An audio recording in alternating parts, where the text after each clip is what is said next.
بسم الله الرحمن الرحیم. اشاره به ذکر فضیلت اول ما خلق الله بودن رسول الله در اذان و بعد از آن.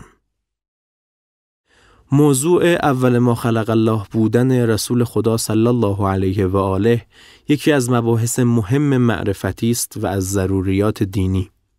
بزرگان دین اعلی الله مقامهم توجه ویژه‌ای به این فضیلت داشتند و بیان کرده اند که همه فضائل را از این فضیلت می توان استخراج کرد.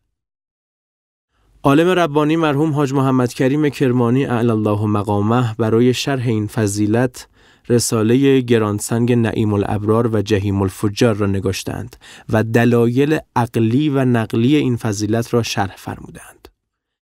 در مطاوی بیانات خود اشاره کرده اند اول بودن رسول خدا به این معنا نیست که سایر خلق دوم و سوم هستند، بلکه اولیتی است که علت خلق است و هیچ یک از صفاتی که معلول این حقیقت مقدسه است در آن نیست.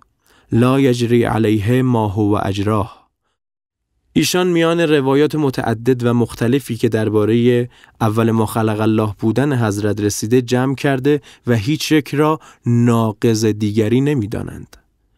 به مناسبت مباحث علت فاعلیه در کتاب ارشاد العوام به جمله اشاره می‌فرمایند که آن را اهل سنت بعد از اذان خود می‌گویند.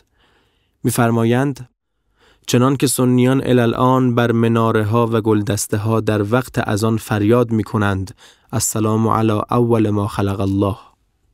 همین بیان را در مواعظ خود هم فرموده اند. از جمله در موعظه دهم از مواعظ ماه مبارک 1292 می‌فرمایند سنی ها هم این اعتقاد را دارند. در گلدسته ها به صدای بلند میگویند السلام علی اول ما خلق الله.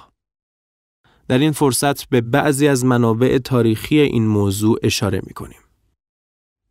اگر منظور از وقت اذان و در گلدسته ها همراه اذان است، اهل سنت در دعای پس از اذان تعبیر الصلاة و السلام علیک یا اول خلق الله می گفتند و امروزه هم در بعضی فتاوای اهل سنت متعرض این موضوع شده اند، ولی وهابی ها لعنهم الله به شدت منع کردند و حتی نوشتند از اذکار مبتدعه بعضی متصوفه اهل سنت است.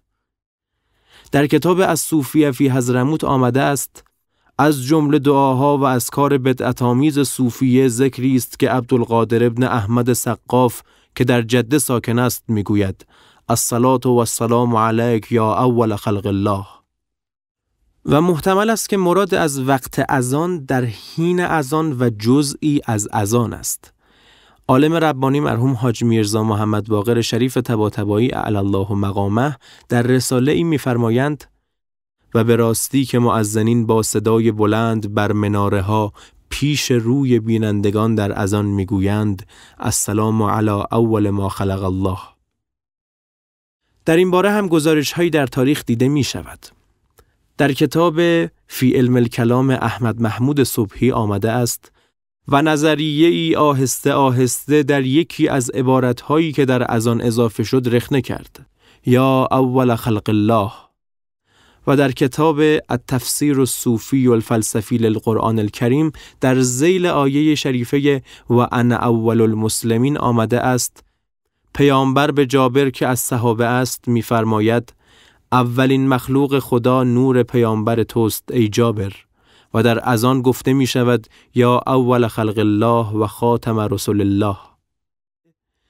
شبیه این تعبیر نیز در بعضی کتب نقل شده و آن تعبیر محمد و علی خیر البشر در اذان شیعه است.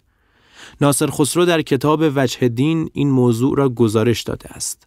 وی فصول اذان را چنین ثبت کرده است: اشهد ان لا اله الا الله، اشهد ان لا اله الا الله، اشهد ان محمدا رسول الله، اشهد ان محمدا رسول الله صلی الله علیه و اشهد ان علی ولی الله، اشهد ان علی ولی الله. حي على الصلاة، حي على الصلاة، حي على الفلاح، حي على الفلاح، حي على خير العمل، حي على خير العمل، محمد وعلي خير البشر، محمد وعلي خير البشر، الله اکبر، الله اکبر، لا اله الا الله. 2 مرتبه بگویند تمام.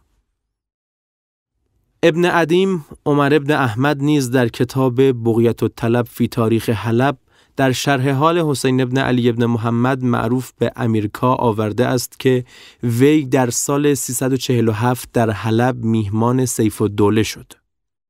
او اولین کسی است که در شب اذان گفت و در اذانش گفت محمد و علی خیر البشر. ابن بطوطه در سفرنامه خود توصیفی از شهر قطیف نگاشته و اشاره کرده روافض در اذان خود این جمله را میگویند. عبارت او چنین است: از بحرین به قطیف رفتیم.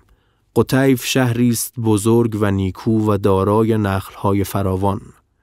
طوائفی از اعراب در آن سکونت دارند که جزو شیعیان و غلات می باشند و در این باره تقیه ندارند بلکه تظاهر هم می کنند.